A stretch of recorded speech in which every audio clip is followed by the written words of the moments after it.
والله ما طلعت شمس ولا غربت إلا وأنت. الحمد لله وكفى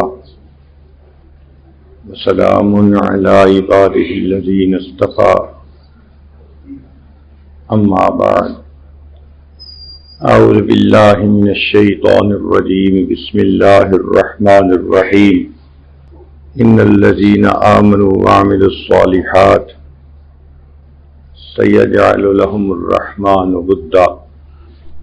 سبحان ربك رب العزة عما يصفون وسلام على المرسلين والحمد لله رب العالمين. اللهم صل على سيدنا محمد وعلى آل سيدنا محمد وبارك وسلم. اللهم صل على سيدنا محمد وعلى آل سيدنا محمد وبارك وسلم. اللهم صل على سيدنا محمد وعلى آل سيدنا محمد وبارك وسلم.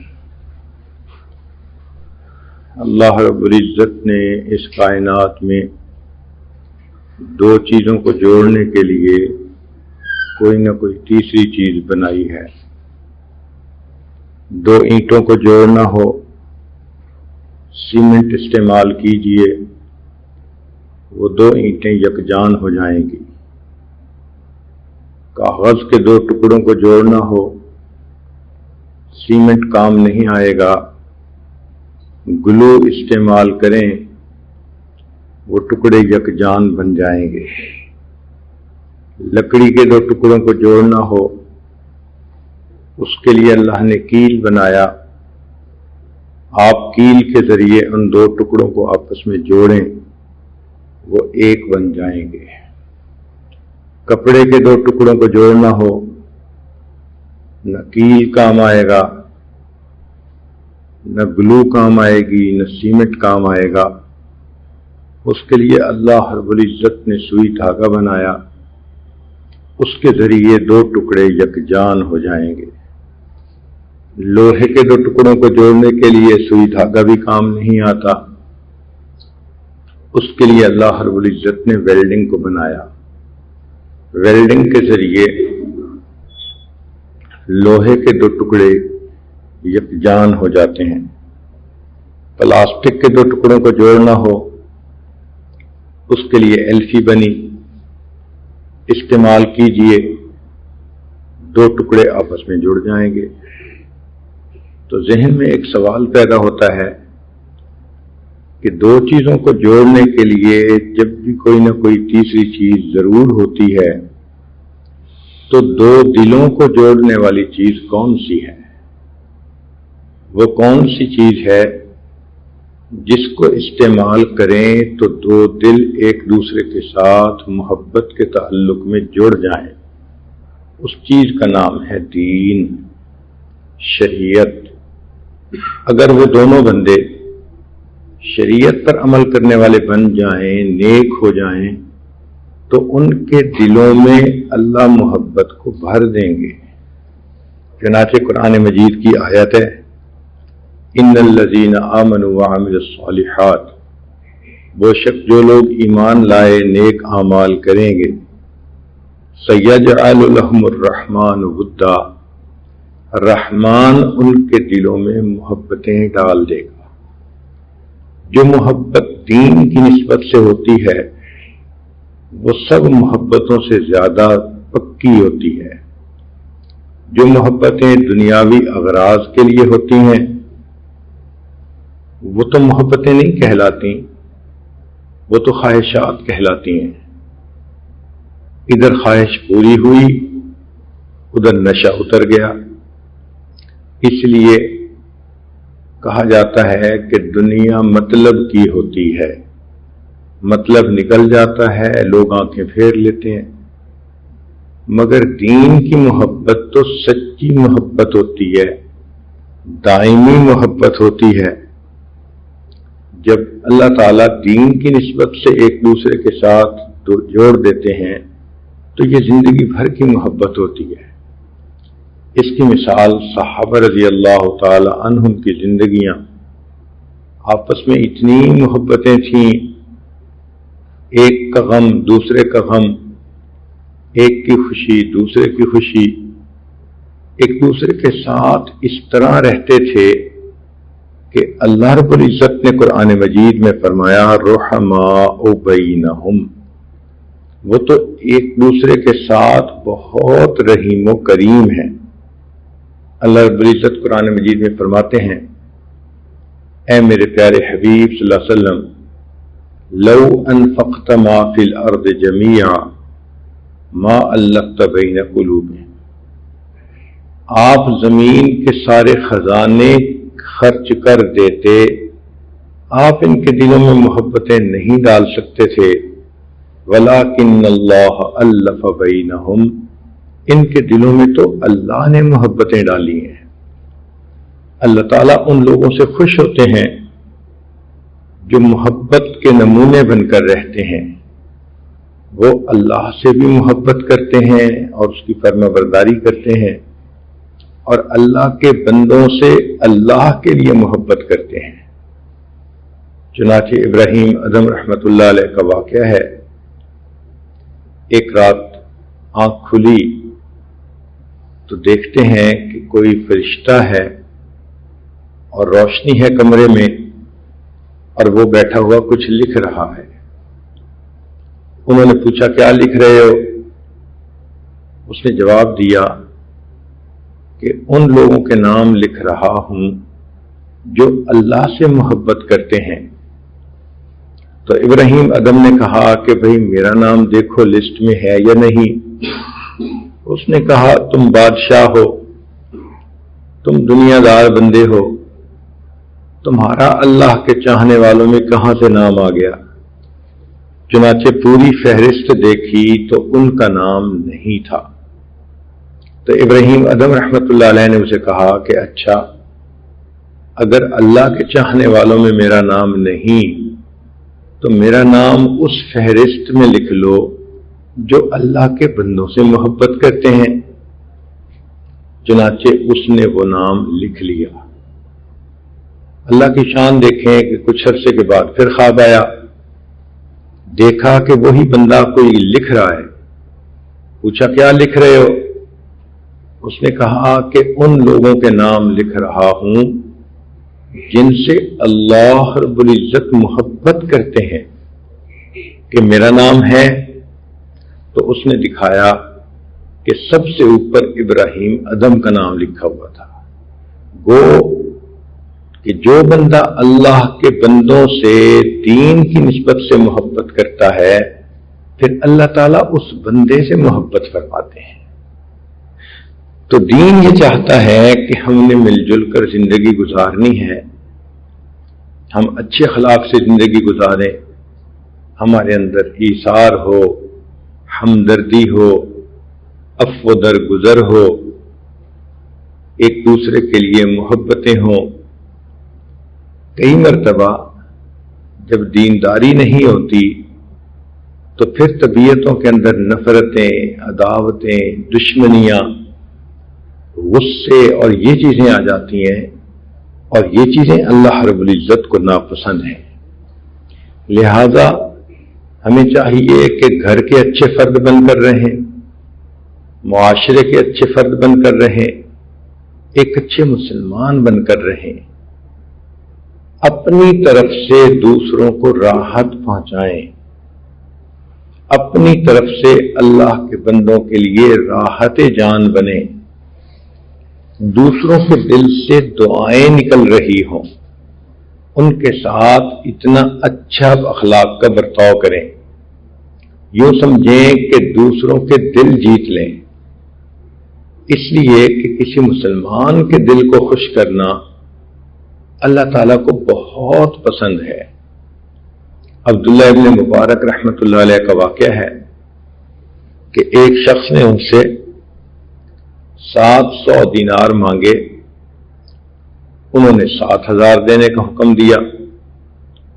تو پوچھنے والے نے پوچھا کہ 700 مانگے تھے، آپ نے 7000 کا حکم دیا، فرمایا اس لیے کہ میں چاہتا تھا کہ اس کو 7,000 ملے اور اس کے دل کو خوشی ملے جس کی وہ توقع نہیں کرتا تھا.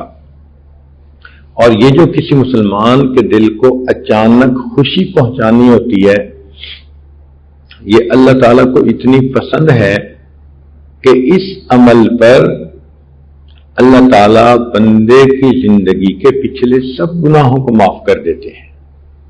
اب ذرا سوچئے کہ کسی کے دل کو خوش کرنا جس بات کی اس کو توقع نہ ہو، اس پر اللہ تعالیٰ کتنے خوش ہوتے ہیں. تو ہم اپنے گھروں میں رہتے ہوئے عورتیں اپنے خاوند کا دل خوش کریں، والد کا دل خوش کریں، بھائی کا دل خوش کریں، بیٹے کا دل خوش کریں، بیٹیوں کا دل خوش کریں. ماحول کے اندر رہتے ہوئے اللہ کے بندوں اور بندیوں کے لیے خوشیوں کا سبب بن کر رہیں. اگر آپ اس طرح بن کر رہیں گی تو اللہ رب العزت آپ سے محبت فرمائیں گے. آپ خود گھر میں دیکھیں کہ آپ کے بچوں میں سے اگر کوئی بچہ سب کے ساتھ صلح و صفائی سے رہتا ہو، سب کے ساتھ محبت پیار کرتا ہو، تو وہ بچہ آپ کی آنکھ کا تارا ہوتا ہے کہ جی میرا تو یہ بچہ فرشتہ صفت ہے، میرا اتنا اچھا بچہ ہے، جھگڑا نہیں کرتا، فساد نہیں مچاتا، ادھم نہیں کرتا، دھمال نہیں ڈالتا، یہ تو بہت ہی پیارا بچہ ہے. بالکل اسی طرح جو انسان مرد ہو یا عورت ہو، گھر کے اندر، معاشرے کے اندر ایک اچھا انسان بن کر رہے، اخلاق اچھے ہوں، کردار اچھا ہو، نیت اچھی ہو، تو اللہ تعالیٰ کو بھی اس بندے پہ پیار آتا ہے. یہ میرا کتنا پیارا بندہ ہے، کتنا اچھا بندہ ہے جو دوسرے بندوں کے لیے راحت جان بن گیا ہے. اب دل میں ایک سوال پیدا ہوتا ہے کہ ہم ایسے اچھے کیسے بنے؟ اس کے لیے علماء نے 6 چیزیں بتائی ہیں کہ اگر انسان ان 6 چیزوں سے بچے تو وہ اچھا انسان بن جاتا ہے. اور یہ 6 چیزیں وہ ہیں جو دلوں کے اندر نفرتیں پیدا ہونے کا سبب بنتے ہیں، جو ایک دوسرے کے دل دور ہونے کا سبب بنتی ہیں. تو وہ 6 چیزیں جو انسانوں کے دلوں میں فاصلے ڈال دیتی ہیں، ایک دوسرے سے دور کر دیتی ہیں، آج کی محفل مجلس میں ان 6 چیزوں کا تذکرہ کرنا ہے.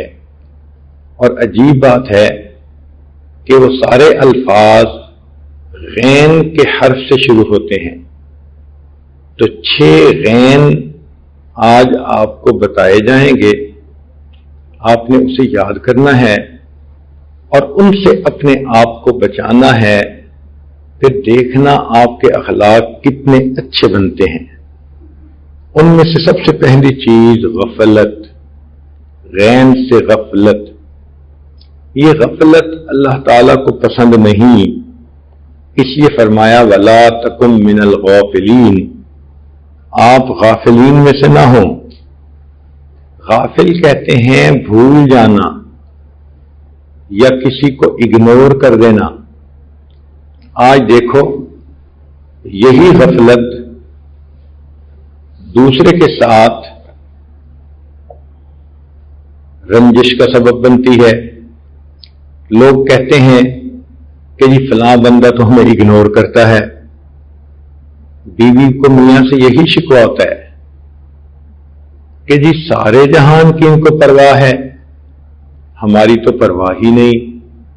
باہر دوستوں میں یہ بڑے خوش رہتے ہیں، ہم تو رات تک انتظار میں بیٹھتے ہیں تو کوئی ٹائم ہی نہیں ہوتا ہمارے پاس بات کرنے کے لیے. بیوی ایک کام کہے اور خاوند بھول جائے تو یقیناً وہ آپس میں تلخ کلامی کا ذریعہ بن جاتا ہے. آپ بیوی کو کام کہیں کہ کل مجھے صبح دفتر جانا ہے، کپڑے تیار رکھنا، اور وہ غفلت کرے تو آپ کو غصہ آئے گا. تو معلوم ہوا کہ یہ غفلت غصے کا سبب بن جاتی ہے. اس کو لاپرواہی کہتے ہیں، اور یہ لاپرواہی نہیں ہونی چاہیے. بچے پڑھنے والے اگر پڑھنے میں غفلت کریں تو ماں باپ پریشان. اگر بھائی کی پرواہ نہ کرے تو ماں باپ پریشان. اگر مزدور فیکٹری کے اندر اچھے کام کو نہ کرے یا کام میں غفلت برتے تو مالک پریشان. تو معلوم ہوا کہ آپ دیکھیں کہ نفرتیں بنیادی طور پہ غفلت ہی کی وجہ سے پیدا ہوتی ہیں. جس طرح غفلت کی وجہ سے لوگوں کے دلوں میں ایک دوسرے سے خلاف نفرت آ جاتی ہے، اللہ تعالیٰ کو بھی غفلت پسند نہیں.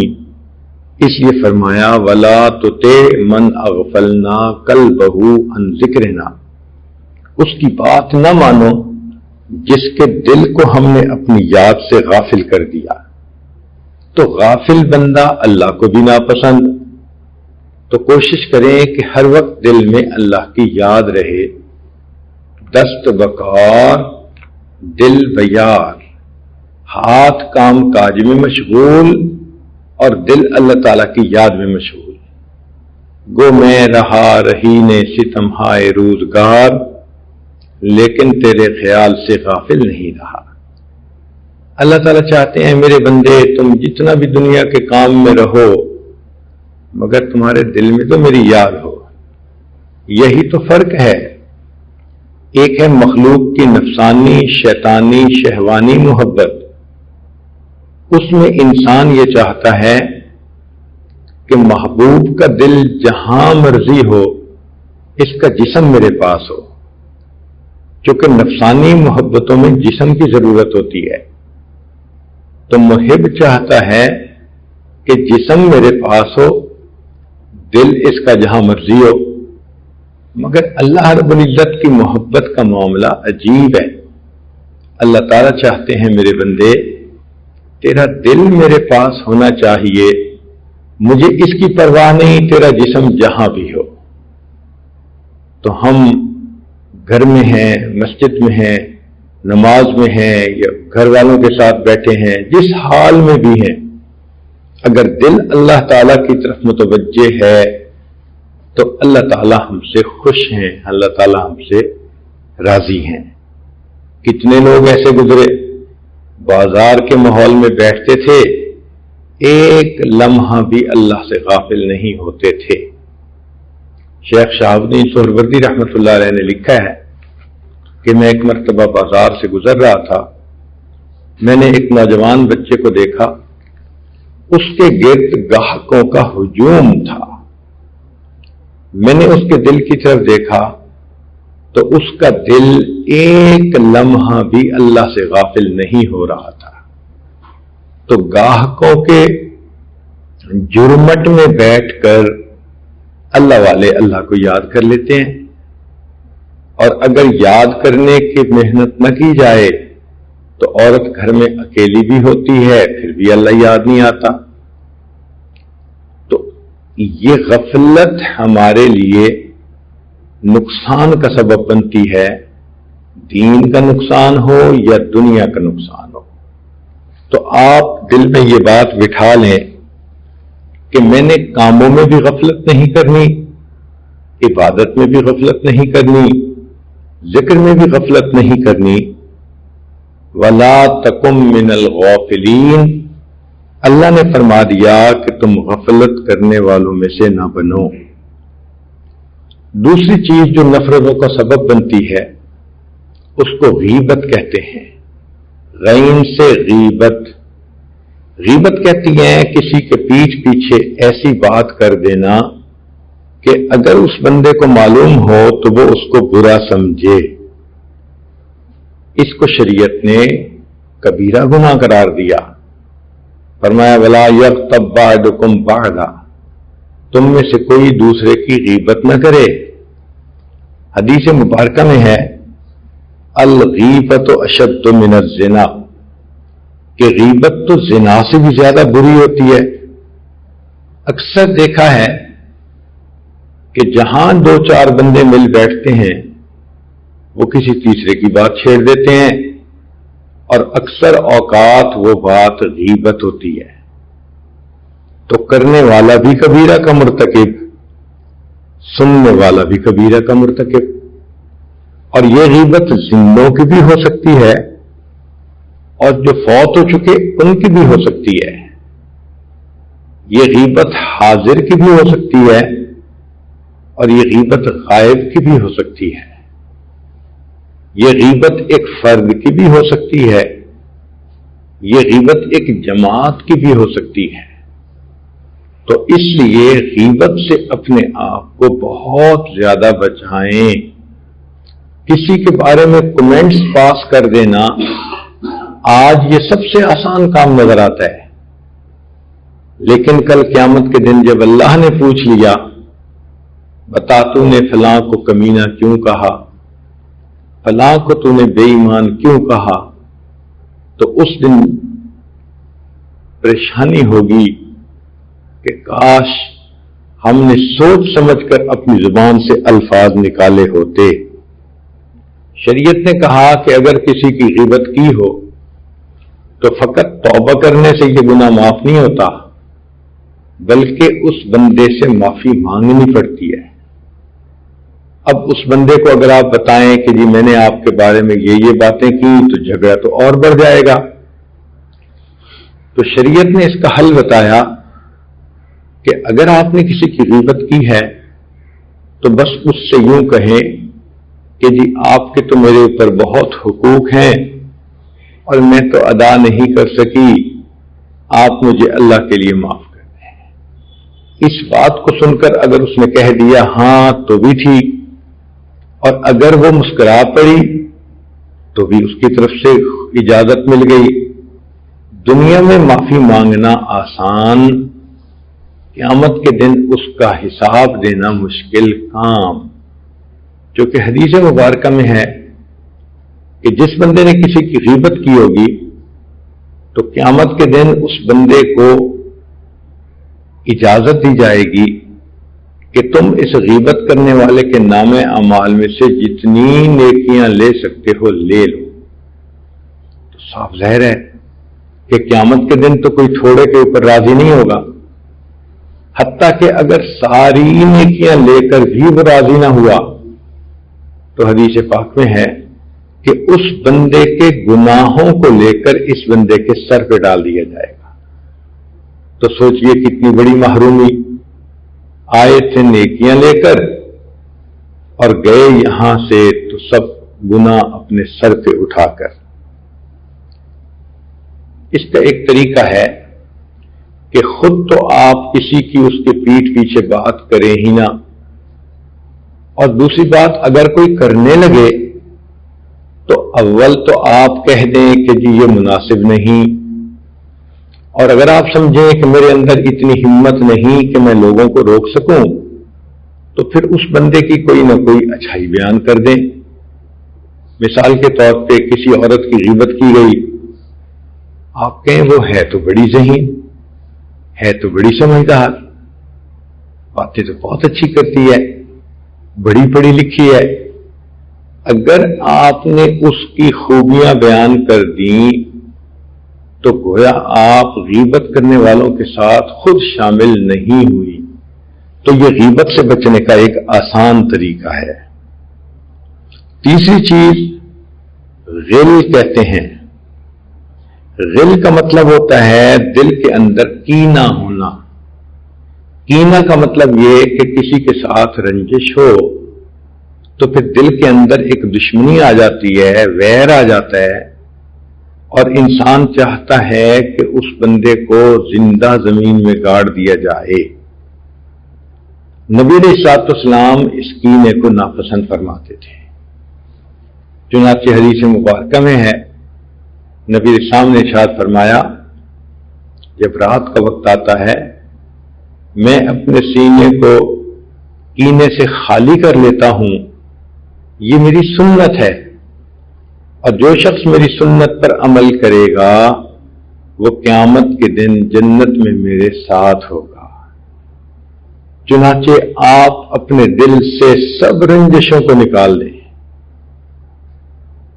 علماء نے لکھا ہے کہ شب قدر میں اللہ تعالیٰ بڑے بڑے گناہ گاروں کی مغفرت کر دیتے ہیں، لیکن جس بندے کے دل میں کسی کے بارے میں کینہ ہو، اللہ تعالیٰ شب قدر میں بھی اس کی مغفرت نہیں فرماتے۔ اب اگر شب قدر میں بھی مغفرت نہ ہوئی تو پھر کب ہوگی؟ تو ہم دل سے ایمان والوں کے بارے میں کوئی نفرت ہے، کوئی بات ہے، کوئی بوجھ ہے، سب ختم کر دیں، اور کریں بھی کس کے لیے؟ اللہ کی رضا کے لیے۔ اس لیے کہ یقیناً انسان کو چین سے بیٹھنے نہیں دیتا۔ چنانچہ اس کو سمجھانے کے لیے ایک کہانی کتابوں میں لکھی ہے کہ ایک بندہ تھا، وہ چلا گیا پہاڑ پر اور ایک غار میں رہ کر اس نے عبادت شروع کی۔ 1 سال عبادت کرنے کے بعد اسے الہام ہوا، میرے بندے تیری عبادت ہم نے قبول کی، تو مانگ ہم سے کیا مانگتا ہے؟ اس نے دعا مانگی کہ اللہ مجھے کھانے کو ہنڈیا مل جائے، روٹی مل جائے، میں تیرا دیا کھایا کروں گا اور تیرے گیت گایا کروں گا۔ دعا قبول ہوئی اور اس بندے کو غیبی نظام سے ہر وقت کھانا مل جاتا تھا۔ یہ کچھ عرصہ وہاں رہا، پھر وہاں سے یہ اپنے گھر واپس آ گیا۔ اب ایک کا کھانا 3 بندے بھی کھا بیٹھتے ہیں۔ اس کو جب کھانا ملتا تو گھر کے دوسرے لوگ بھی کھا لیتے۔ جب سب کو روزانہ کھانا ملنے لگا تو صحتیں اچھی ہو گئیں، چہروں پہ سرخی آ گئی۔ ان کا ایک رشتہ دار پڑوسی تھا جو اندر سے بڑا حسد کرتا تھا۔ اس نے جب ان کی یہ حالت دیکھی تو وہ اس بزرگ کے پیچھے پڑ گیا، حضرت مجھے بھی بتائیں وہ کون سا عمل ہے کہ جس کی وجہ سے اللہ نے آپ کو یہ نعمت عطا کرنی شروع کی۔ پہلے تو انہوں نے کوشش کی کہ نہ بتاؤں، مگر ادھر سے اصرار ادھر سے انکار، ادھر سے اصرار ادھر سے انکار، بالآخر مجبور ہو کر انہوں نے بتا دیا کہ بھئی میں تو اس طرح جگیا تھا اور اللہ کے ہاں عبادت قبول ہوئی، اور اس طرح یہ ہنڈیا مجھے روز ملنے لگ گئی۔ یہ سن کر وہ بندہ بھی بستر اٹھایا اور اسی جگہ کے جا پر بیٹھ گیا، اور وہاں اس نے بھی تسبیح پھیرنی شروع کر دی۔ ذکر کرتے کرتے 1 سال اس کو بھی گزر گیا، تو 1 سال کے بعد اس کے دل میں الہام ہوا، میرے بندے تیری عبادت قبول ہوئی، مانگ تو کیا مانگتا ہے؟ اب اس نے جو مانگنے کے لیے ہاتھ اٹھائے تو اپنے لیے ہڈیاں نہیں مانگی، بلکہ یہ دعا کی کہ اللہ وہ جو میرے پڑوسی کو ہڈیاں ملتی ہے وہ بند ہو جائے۔ اس کو کینہ کہتے ہیں کہ انسان کو دوسرے کا اچھا نہیں لگتا، کسی کی بیٹی کا رشتہ اچھا ہو جائے، کسی کے بیٹے کا کام کاروبار چل جائے، تو جس کے دل میں کینہ ہو اسے اچھا نہیں لگتا یہ۔ تو اس سے بھی ہم اللہ کی پناہ مانگیں۔ چنانچہ ایک صحابی رضی اللہ تعالیٰ عنہ آ رہے تھے، نبی علیہ الصلوۃ والسلام نے دور سے دیکھا تو فرمایا کہ جنتی آ رہا ہے۔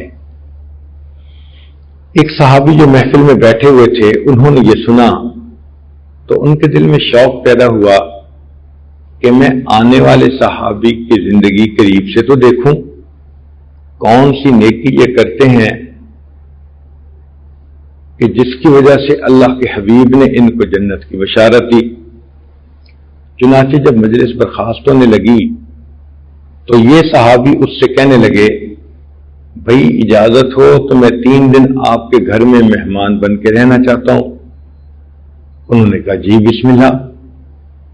چنانچہ یہ صحابی ان کے گھر آ کر مہمان بنے اور دن رات ان کے اعمال کا جائزہ لیتے رہے، لیکن یہ اس نتیجے پر پہنچے کہ اس صحابی کے معمولات وہی ہیں جو باقی حضرات کے ہیں، کوئی انوکھا عمل تو مجھے نظر نہیں آیا۔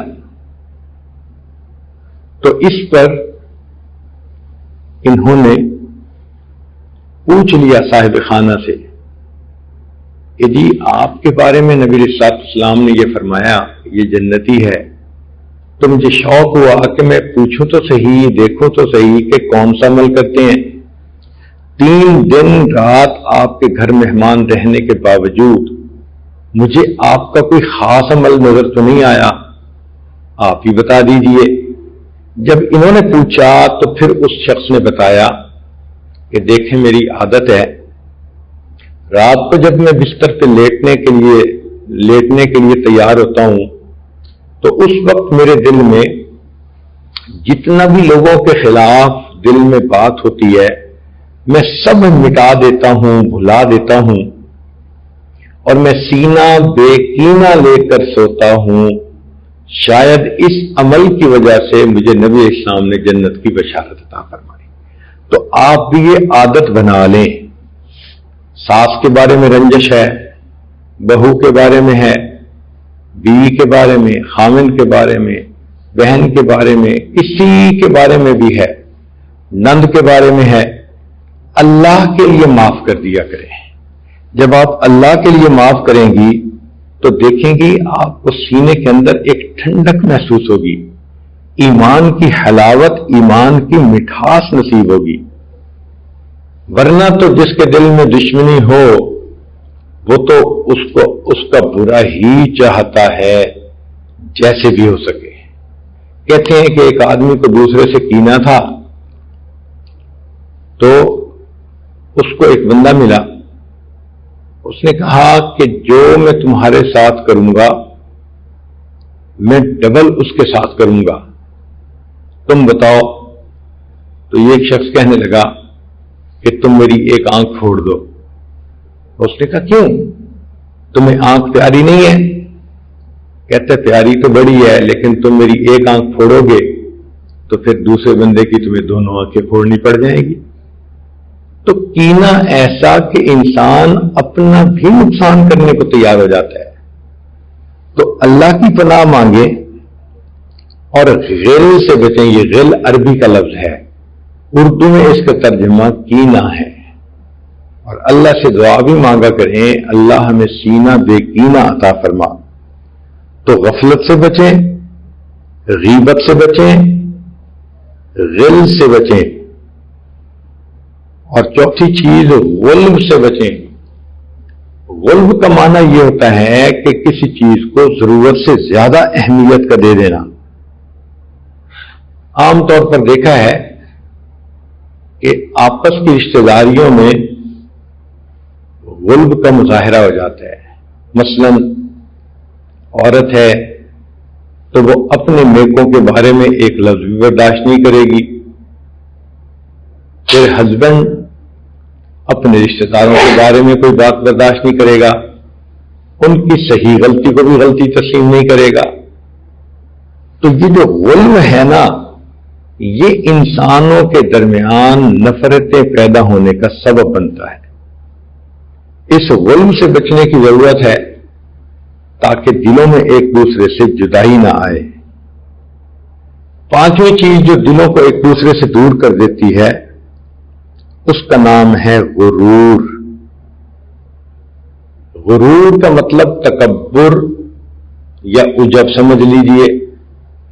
اگر بندے کو اپنے حسن پہ غرور ہو، مال و دولت پہ غرور ہو، تعلیم پہ غرور ہو، تو وہ بندہ اپنے اعمال اسی دنیا میں ضائع کر بیٹھتا ہے، جو کہ حدیث پاک میں ہے لا يدخل الجنہ، جنت میں داخل نہیں ہو سکتا من کان فی قلبہ مثقال ذرۃ من کبر، کہ جس بندے کے دل میں ذرہ کے برابر بھی تکبر ہوگا۔ تو اپنے کو دوسروں سے اونچا سمجھنا، بڑا سمجھنا، یہ اللہ تعالیٰ کو پسند نہیں ہے. اس تکبر سے بھی بچیں. شیطان کو اللہ تعالیٰ نے جو اپنے دربار سے دھتکارا تو اس کی وجہ پتہ کیا تھی؟ اس کی وجہ تکبر تھی. فرعون کو اللہ رب العزت نے پانی میں ڈبویا، اس کی وجہ فرعون کے اندر تکبر تھا. جو بندہ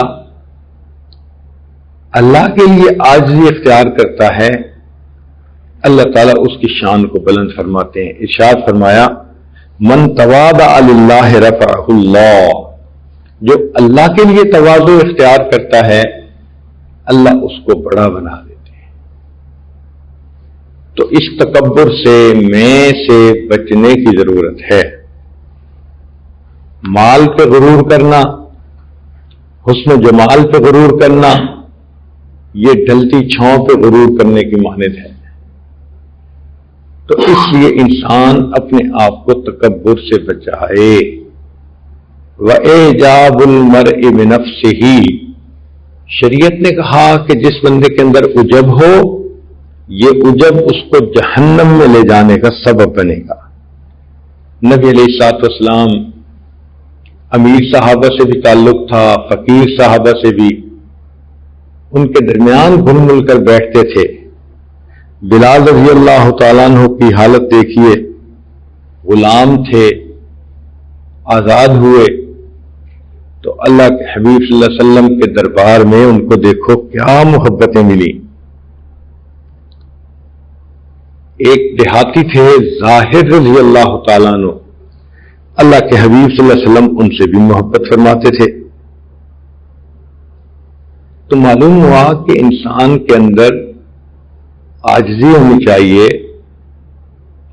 تکبر نہیں ہونا چاہیے. یہ تکبر انسان کے لیے برباد ہونے کا سبب بن جاتا ہے. متکبر بندے کو اللہ تعالی دنیا میں بھی سزا دیتے ہیں. دو گناہ ایسے ہیں کہ جن کی آخرت میں تو سزا ملے گی. حدیث پاک میں آتا ہے دنیا میں مرنے سے پہلے بھی سزا ملتی ہے. ایک تکبر، جتنا تکبر کرے گا اتنا زیادہ اللہ تعالیٰ دنیا میں اس کو ذلیل کریں گے. کوئی نہ کوئی بات ایسی ہو جائے گی کہ اس کی سب کے درمیان ذلت ہوگی. اور دوسرا، جو بندہ اپنے ماں باپ کی نافرمانی کرتا ہے، حدیث پاک میں آتا ہے کہ اللہ تعالیٰ موت سے پہلے اسی دنیا میں اس نافرمانی کی اس کو سزا دیتے ہیں. چنانچہ ایک ڈاکٹر نے عجیب قصہ سنایا. کہتے ہیں ایک دیہاتی لڑکا میرے پاس آیا، بیمار تھا، دیکھنے میں بڑا صحت مند، اور بیماری یہ تھی کہ وہ تھوڑی تھوڑی دیر بعد چیختا تھا اور کہتا تھا کہ جی مجھے لگتا ہے میرا کوئی گلا دبا رہا ہے، کوئی میرا گلا دبا رہا ہے. اب اس کی اس بے قراری تکلیف کو دیکھ کر مجھے اس سے ہمدردی ہوئی اور میں نے اس کا علاج معالجہ شروع کیا. دوسرے دن اس لڑکے کا والد آیا اور مجھے کہنے لگا کہ ڈاکٹر صاحب زیادہ پریشان نہ ہو، اس لڑکے کو اس کے اپنے کیے کی سزا مل رہی ہے. تو میں نے پوچھا کیا؟ کہنے لگا کہ اس لڑکے نے من پسند کی لڑکی سے شادی کی، ماں اس کو سمجھانے کے لیے کوئی لفظ بولتی تھی تو یہ اپنی امی کو کہتا تھا خبردار تو نے زبان کھولی میں تیرا گلا دبا دوں گا. یہ اپنی ماں کو یہ الفاظ کہتا تھا. اللہ نے اسی دنیا میں اس کی پکڑ کی، اس کو ایسی بیماری لگی کہ یہ چیختا ہے کہ کوئی میرا گلا دبا رہا ہے اور واقعی اس کا گلا گھٹ رہا ہوتا ہے. تو ماں باپ کی نافرمانی کی سزا دنیا میں بھی انسان کو ملتی ہے. اسی طرح تکبر کی سزا آخرت میں تو ملے گی ہی صحیح، اللہ تعالیٰ دنیا میں بھی عطا فرما دیتے ہیں. تو انسان اپنے اندر ہمبلنس پیدا کرے، عاجزی پیدا کرے اور تکبر سے بچے۔ تو 5 باتیں ہو گئیں، غفلت سے بچیں، غیبت سے بچیں، غل سے بچیں، غلب سے بچیں اور غرور سے بچیں، اور چھٹی چیز ہے غصہ سے بچیں۔ یہ غصہ انسان کے لیے بہت نقصان دہ ہوتا ہے۔ اکثر انسان کا نقصان غصے کے سبب ہوتا ہے۔ غصے کی وجہ سے لوگ انسان سے نفرت کرنے لگ جاتے ہیں۔ چنانچہ اللہ تعالیٰ فرماتے ہیں کہ اے میرے حبیب صلی اللہ علیہ وسلم، آپ رحیم و کریم ہیں اور آپ کے صحابہ آپ پہ جان قربان کرنے کو تیار ہیں۔ اگر آپ سخت گیر ہوتے اور تیز مزاج کے ہوتے تو یہ آپ کے گرد سے سارے بھاگ جاتے۔ وَلَوْ كُنْتَ فَظًّا غَلِيظَ الْقَلْبِ لَانفَضُّوا مِنْ حَوْلِكَ۔ تو غصہ نہیں زیادہ کرنا چاہیے۔ اس لیے حدیث پاک میں نبی اسلام نے پوچھا کہ پہلوان کون ہے؟ تو بتایا گیا جی کہ جس میں طاقت زیادہ ہو۔ تو نبی اسلام نے فرمایا نہیں، بلکہ جو بندہ اپنے غصے پہ قابو پا لے وہ پہلوان ہوتا ہے۔ آپ ذرا غور کرنا، غصہ عام طور پر کمزوری کی علامت ہوتا ہے، لہذا صحت مند بننے کی بجائے بیمار کو غصہ جلدی آتا ہے۔ مرد کی نسبت عورت کو غصہ جلدی آ جاتا ہے۔ تو غصہ کمزوری کی علامت ہے۔ بوڑھوں کو جوانوں کی نسبت غصہ زیادہ آتا ہے۔ ہم نے تو بعض بوڑھوں کو دیکھا کہ ہوا کو گالیاں نکال رہے ہوتے ہیں۔ تو معلوم ہوا کہ غصہ کمزوری کی علامت ہے۔ اس لیے غصے میں انسان بڑا نقصان کر بیٹھتا ہے۔ ایک نوجوان آیا، کہنے لگا حضرت غلطی ہوئی، غصے میں نے بیوی کو طلاق دے دی۔ میں نے کہا بھائی مجھے ایک مثال بتاؤ کہ خوش ہو کر کسی نے اپنی بیوی کو طلاق دی ہو۔ طلاق دیتے تو غصے میں ہی ہیں، تو تم غصے میں آئے ہی کیوں؟ اس لیے بہترین انسان وہ ہے کہ جس کو غصہ کم آئے، اور آئے بھی تو جلدی رخصت ہو جائے۔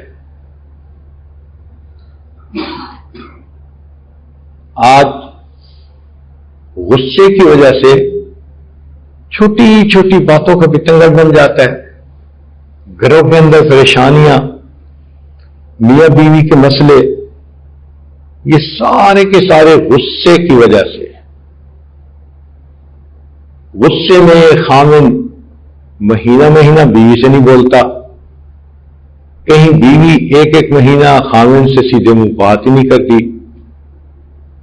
تو غصہ دونوں طرف سے برا ہے، چاہے خامن کی طرف سے ہو چاہے بیوی کی طرف سے ہو۔ کوشش یہ کرنی چاہیے کہ اگر دوسرے کی غلطی بھی ہو تو اس کو معاف کر دیں۔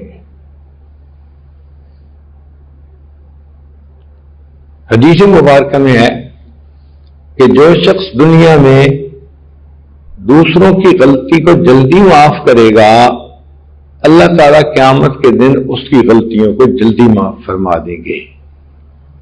تو دیکھو کتنا بڑا اجر ملا اس کے اوپر کہ انسان اپنے غصے پہ قابو پا لے۔ اور غصہ انسان نکال بھی لے تو وقتی طور پہ تو انسان کو اچھا لگتا ہے، لیکن پھر ساری عمر وہ انسان کو پچھتاوا رہتا ہے۔ چنانچہ ایک صاحب آفیسر تھے، وہ اپنا واقعہ لکھتے ہیں، کہتے ہیں کہ مجھے ایک شہر سے دوسرے شہر ٹرین میں جانا تھا، تو میں نے ایک کلی کو سامان دیا اور کہا کہ مجھے ٹرین کے فلاں ڈبے میں پہنچا دو۔ رش کافی تھا، جب ٹرین آئی تو رکنے کا ٹائم تھوڑا تھا، میں تو اپنی جگہ پر پہنچ گیا، لیکن وہ کلی سامان لے کر نہیں پہنچا۔ حتیٰ کہ ٹرین کی وسل بھی بج گئی، دروازے بھی بند ہو گئے۔ جب دروازہ بند ہونے لگا تو میں اتر گیا کہ میرا تو سامان ابھی نہیں آیا، اب میرے سامنے ٹرین جا رہی ہے، میری ٹکٹ بھی ضائع ہو گئی، میری ٹرین بھی چھوٹ گئی، مجھے غصہ تو بڑا آیا۔ مگر میں نے سوچا کہ دیکھو پلیٹ فارم پہ اتنا رش ہے کہ ایک بندے کو پیدل چلنے کا راستہ نہیں مل رہا، اور کلی نے تو سر پہ میرا بیگ اٹھایا ہوا تھا، تو لوگوں نے راستہ نہیں دیا ہوگا۔ تھوڑی دیر کے بعد جب رش ذرا کم ہوا تو وہ کلی مجھے نظر آیا، پسینے چھوٹے ہوئے تھے، پریشان تھا، مجھے دیکھتے ہی کہنے لگا کہ صاحب میری غلطی نہیں، رش اتنا تھا کہ مجھے کسی نے آگے بڑھنے ہی نہیں دیا، میں چیختا رہا کہ مجھے راستہ دو راستہ دو، کسی نے راستہ نہیں دیا۔ میں نے اسے کہا کوئی بات نہیں، میں کل اسی وقت اس ٹرین پہ پھر چلا جاؤں گا۔ اس کا دل پرسکون ہو گیا، مجھے کہنے لگا کہ اچھا صاحب میں آپ کا سامان آپ کی گاڑی تک پہنچا دیتا ہوں۔ چنانچہ میں واپس آ گیا اور میں نے ایک اور دن وہیں رہنے کا پروگرام بنا لیا۔ اگلا دن جب ہوا میں وقت سے پہلے پہنچا کہ پھر دیر نہ ہو، تو کہتے ہیں کہ ابھی گھنٹہ رہتا تھا ٹرین کے ٹائم میں۔ جب میں وہاں گیا تو میں نے دیکھا کہ وہی کل والا کلی میرے انتظار میں کھڑا ہوا تھا۔ مجھے دیکھا، اس نے سامان میرے ہاتھوں سے لے لیا اور اٹھا کر سامان اس نے پلیٹ فارم تک پہنچایا، اور پھر میں نے اسے پیسے دینے چاہے تو اس نے پیسے بھی نہیں لیے۔ نہیں صاحب میری وجہ سے آپ کی ٹرین میں کل ڈیلے ہو گئی تو مجھے پیسے نہیں چاہیے، بس آپ کا دل میری طرف سے خوش ہو جائے۔ وہ افسر کہتے ہیں کہ اس کے بعد جب ٹرین یعنی چلنے کا وقت آیا تو میں نے اس کی طرف دیکھا تو اس کی آنکھوں میں آنسو تھے۔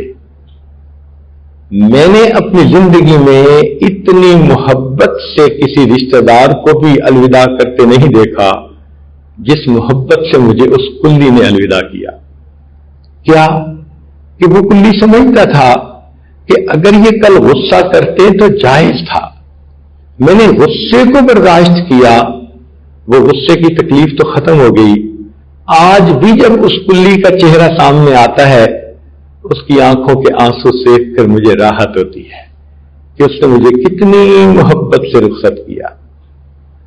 گھروں کے اندر میاں بیوی کو چاہیے کہ غصے سے کام نہ لیا کریں۔ کئی دفعہ ماں بچوں پہ بے جا غصہ کرتی ہے، کئی دفعہ خاوند بیوی پہ بے جا غصہ کرتا ہے، کئی جگہ ساس صاحبہ غصہ کرتی ہیں۔ ہمارے اکابر نے کہا کہ جس کا غصہ کنٹرول نہ ہوتا ہو وہ اس بات کو سوچے کہ قیامت کے دن ایک پروردگار ہوگا جو جس پر چاہے گا خوشی کا اظہار کرے گا اور جس پر چاہے گا غصے کا اظہار کرے گا۔ اگر میں نے دنیا میں لوگوں پر غصہ کیا تو میں نے اس کو حساب دینا ہوگا، تو پروردگار میرے ساتھ ویسا ہی معاملہ فرمائے۔ چنانچہ حدیث پاک میں فرمایا کہ جو بندہ کسی بندے پر غصہ کر سکتا ہو مگر وہ اللہ کے لیے معاف کر دے، اللہ تعالیٰ قیامت کے دن اس بندے کو معاف کر دیں گے۔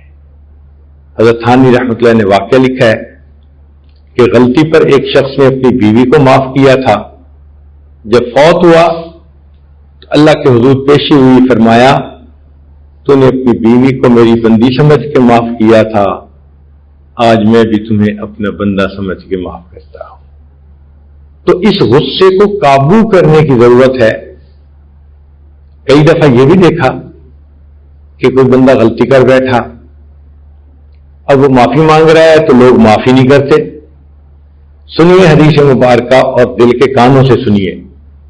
نبی اسلام نے فرمایا اگر کسی مسلمان سے غلطی ہو جائے اور وہ معافی مانگنے کے لیے آئے اور یہ بندہ کہے کہ میں تجھے معاف نہیں کرتا، نبی اسلام نے فرمایا کہ یہ کہنے والا جو دوسرے مسلمان کو کہہ رہا ہے میں تمہیں معاف نہیں کرتا، اس کو چاہیے کہ قیامت کے دن حوض کوثر پر مجھے اپنی شکل مت دکھائے. یہ میرے امتی کو معاف نہیں کرتا، میں قیامت کے دن اس کی شکل بھی دیکھنا پسند نہیں کرتا. تو اگر کوئی معافی مانگے تو جلدی معاف کر دیا کریں، یہ سوچتے ہوئے کہ میں جلدی معاف کروں گی، اس کے بدلے اللہ مجھے جلدی معاف کر دیں گے. اللہ اکبر کبیرہ. اللہ تعالی ہمیں ایسے اچھے اخلاق عطا فرمائے. ہمارے بزرگوں کے درمیان اگر کبھی ایک دوسرے کے ساتھ رنجش بھی ہوتی تھی تو وہ دنیا کے لیے نہیں ہوتی تھی، وہ دین کے لیے ہوتی تھی، وہ اللہ کے لیے ہوتی تھی. جیسے مولانا یعقوب نانوتوی رحمۃ اللہ علیہ، ایک بچہ سبق بالکل نہیں یاد کرتا تھا، اسے دو جوتیاں لگائیں، وہ کہنے لگا اللہ کے لیے معاف کر دے. تو حضرت نے فرمایا تمہیں اللہ ہی کے لیے تو مار رہا ہوں. یعنی ان کا غصہ کرنا بھی اللہ کے لیے ہوتا تھا، اپنے لیے نہیں ہوتا تھا. تو غصہ انسان قابو کرے تو یہ انسان اللہ کی نظر میں پہلوان ہے. آج ہم غصے کو معاف کر دیں گے، کل قیامت کے دن ہمیں معاف فرما دیا جائے گا. ایک واقعہ سن لیجئے کہ ہمارے بزرگوں کے اختلاف کی نوعیت کیسے ہوتی تھی. ایک بزرگ تھے خواجہ نظام الدین اولیاء رحمت اللہ علیہ. ان کے پاس سالکین ہوتے تھے جو ذکر اذکار کرنے والے اور حال احوال والے ہوتے تھے. تو ان کے ہاں ایک نعت کی محفل ہوتی تھی جس کو محفل سماع کہا جاتا تھا. جب شعر پڑھے جاتے تھے تو بعض لوگ گرتے تھے، اچھلتے تھے، اللہ اللہ اللہ کہتے تھے. عجیب کیفیت ہوتی تھی. اس زمانے میں ایک حکومت کے محاسب تھے جن کا نام تھا قاضی ضیاء الدین سنامی رحمت اللہ علیہ. ان کے ذمہ تھا کہ اگر وہ کہیں کوئی ایسی خلاف شرع کام دیکھیں تو اس کو بند کروا دیں. چنانچہ ان کی محفل لگی ہوتی تھی، قاضی ضیاء الدین آتے تھے اور محفل برخاست کروا دیتے تھے. خواجہ نظام الدین اولیاء رحمۃ اللہ علیہ تو خاموش رہتے تھے، لیکن مریدوں کو غصہ زیادہ آتا تھا. یہ کون ہے جو ہمارے شیخ کی محفل کو ختم کروا دیتا ہے؟ تو مرید لوگ بولتے رہتے تھے. اللہ کی شان دیکھیں کہ قاضی ضیاء الدین رحمۃ اللہ علیہ بیمار ہو گئے. جب پتہ چلا کہ آخری وقت ہے تو خواجہ نظام الدین اولیاء رحمۃ اللہ علیہ نے فرمایا کہ مسلمان پہ 5 حق ہوتے ہیں، ان میں ایک عیادت کرنا، تو میں ان کی عیادت کے لیے جاؤں گا. کوئی ہم جیسا ہوتا تو کہتا دیکھا ہمارے حضرت کی مجلسوں کو برخاست کرواتا تھا، اللہ نے کیسا پکڑا. مگر ان لوگوں کے دلوں میں سچائی ہوتی تھی. خواجہ نظام الدین رحمت اللہ علیہ نے سوچا کہ میں ان کی عیادت کے لیے ان کے گھر جاتا ہوں. چنانچہ خواجہ صاحب آئے، دروازہ کھٹکھٹایا. قاضی ضیاء الدین سنامی رحمت اللہ علیہ پر آخری لمحات تھے. جب دروازہ کھٹکھٹایا گیا تو ان کا شاگرد بھاگا ہوا آیا. اس نے دیکھا کہ وہاں پر نظام الدین اولیاء کھڑے ہیں تو اس نے واپس جا کے بتایا کہ حضرت وہ تو نظام الدین صاحب آئے ہیں. تو حضرت نے فرمایا کہ دیکھو یہ میرا آخری وقت ہے، مجھے ان سے کچھ باتوں میں علمی اختلاف ہے، میں نہیں چاہتا وہ آئیں اور میری طبیعت پہ بوجھ پڑے، میں یکسوئی کے ساتھ اللہ کے حوالے ہونا چاہتا ہوں. چنانچہ شاگرد آیا اور اس نے آ کے معذرت کر دی کہ جی حضرت فرماتے ہیں کہ آپ کچھ عمل ایسے کرتے ہیں جو میرے نزدیک بدعت ہیں، لہذا میں اس موقع پہ آپ سے نہیں ملنا چاہتا. تو اس پر خواجہ نظام الدین اولیاء رحمۃ اللہ علیہ نے پیغام بھیجا کہ جا کر قاضی صاحب سے کہو کہ میں ان بدعتوں سے توبہ کرنے کی نیت سے آیا ہوں۔ جب شاگرد نے آ کر یہ بتایا تو قاضی ضیاء الدین رحمۃ اللہ علیہ لیٹے ہوئے تھے، اٹھ کے بیٹھ گئے اور اپنے سر سے عمامہ اتارا، شاگرد کو کہا کہ میرے بستر سے لے کے دروازے تک میری پگڑی کو پھیلا دو اور خواجہ صاحب سے کہو جوتوں کے ساتھ اس کے اوپر چل کے میرے پاس آئیں، کہ مجھے ان سے اختلاف تھا تو شریعت کے مسئلے میں تھا۔ سبحان اللہ، یہ کیسی قدسی روحیں ہوتی تھیں کہ جن کا آپس کے اندر اگر اختلاف ہوتا تھا وہ بھی شریعت کے لیے، اگر محبت ہوتی تھی وہ بھی شریعت کے لیے۔ تو انسان کو ایسا ہی بننا چاہیے کہ لیٹے بیٹھے چلتے پھرتے ہر وقت دل میں اللہ کا دھیان ہو۔ اللہ تعالی ہمیں ان 6 بیماریوں سے بچنے کی توفیق عطا فرمائے، معاشرے کا اچھا فرد بن کر رہنے کی توفیق دے۔ وآخر دعوانا ان الحمد للہ رب العالمین۔